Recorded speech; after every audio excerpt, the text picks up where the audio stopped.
She painted her own reality.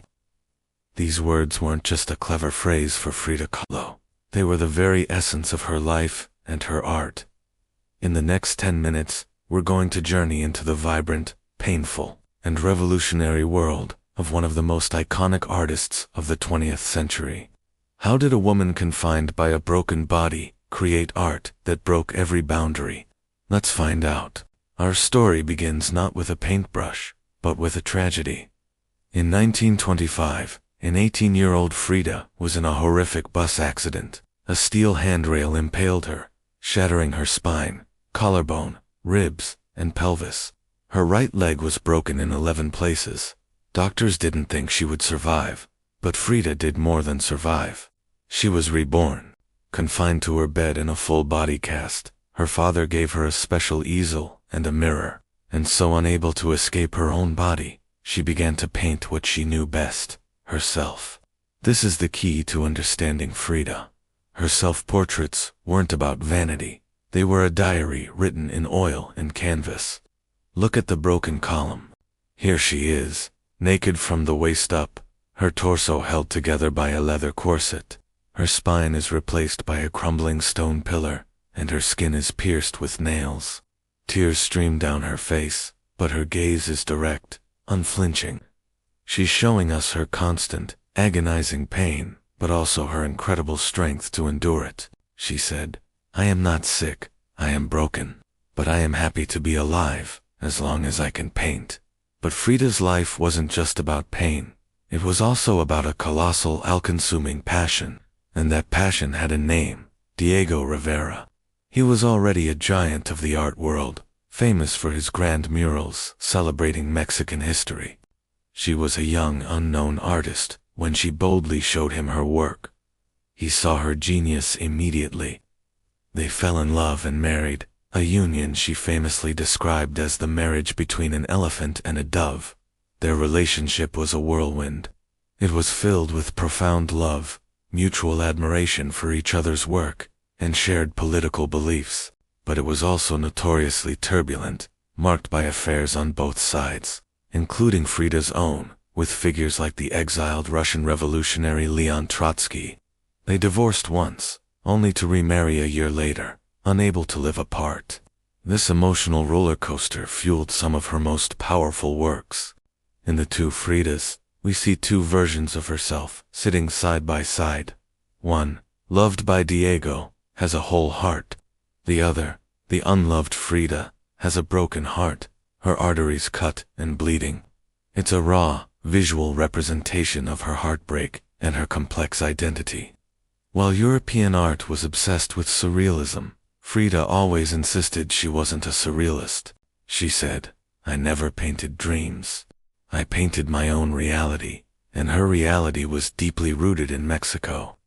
At a time when many wealthy Mexicans were imitating European styles, Frida embraced her heritage with fierce pride.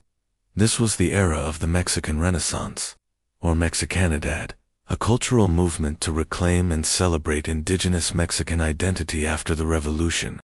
Frida became a living symbol of this movement. She wore traditional Tehuana dresses, braided her hair with colorful ribbons and flowers, and collected Mexican folk art. Her paintings are filled with symbols from Mexican culture and Aztec mythology. You'll see monkeys, which in Mexican myth are symbols of lust, but for Frida, they were tender, protective companions. You'll see parrots, native flowers, and skulls, all tying her personal story to the broader narrative of her homeland. She wasn't just painting herself, she was painting Mexico. Her politics were as bold as her color palette. A devoted communist, she believed art should serve the people and be a tool for social change. Her home, the famous Casa Azul, or Blue House, became a gathering place for artists, intellectuals, and political activists from around the world. She wove her political convictions into her art, sometimes subtly, and sometimes as in self-portrait on the borderline between Mexico and the United States, very directly. In that painting, she stands between a natural, ancient Mexico and an industrial, modern America, critiquing capitalism and celebrating her roots. As the years went on, Her health deteriorated. She endured over 30 operations. Gangrene led to the amputation of her right leg. Yet, she continued to paint, often from her four-poster bed. Her final exhibition in Mexico was a testament to her spirit. Too ill to attend, she had her bed transported to the gallery by ambulance and arrived, radiant, to greet her guests from her own bed. It was a performance, a final act of defiance against her failing body. Her last painting, a vibrant still life of watermelons, is inscribed with the words, "Viva la vida," long live life. Just 8 days later, in 1954, Frida Kahlo died at the age of 47.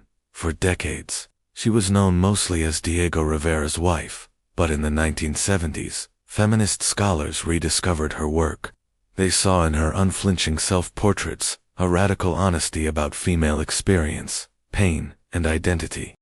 She had painted the realities of miscarriage, physical suffering, and emotional turmoil with a candor that was unheard of. Today, Frida Kahlo is a global phenomenon.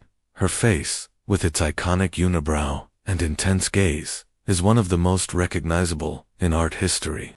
She is a symbol of feminist strength, Mexican heritage, and queer identity. She showed the world that our deepest wounds can be a source of our greatest power, and that by painting our own reality, we can create something timeless. She truly lived, and continues to live, a viva la vida. Thanks for watching. If you're fascinated by the stories behind great art, do you not forget to like this video, and subscribe to our channel for more deep dives into historical figures and moments. See you next time.